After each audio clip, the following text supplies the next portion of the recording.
আসসালামু আলাইকুম। মানুষ মানুষের জন্য আর জীবিকা জীবনের জন্য।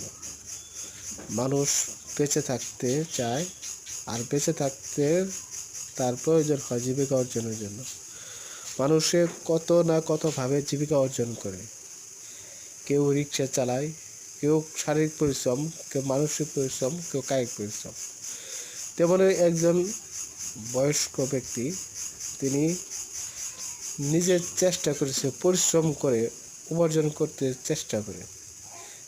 আপনারা দেখেন, তিনি সামান্য কিছু সবজি নিয়ে বসে আছেন। এখানে কত হবে? ধরেন 1000-1200 টাকার সবজি হবে। বিক্রি করলে সেখান থেকে হয়তো 200-300 টাকা লাভ হবে। আর এই টাকা দিয়ে সে কখনো ইট কিনতে যাবে না, দালানকোঠা করতে যাবে না, ছোট পেটে ভাত দিবে, দুমুঠো ভাত খেতে চায়, সৎ পথে উপার্জন করে। তা আমরা কখনো প্রয়োজন বা কখনো অপ্রয়োজনেও আমরা এদের কাছ থেকে কিছু না কিছু কিনে নেব, হোক সেটা প্রয়োজন বা হোক না সেটা প্রয়োজন। আমরা কতই না কতভাবে টাকা পয়সা নষ্ট করি। এদের কাছ থেকে কিছু কিনে নিলে হয়তো তাদেরকে 2টা টাকা লাভ হবে, আর এই টাকা দিয়ে তারা দুমুঠো ভাতই খাবে।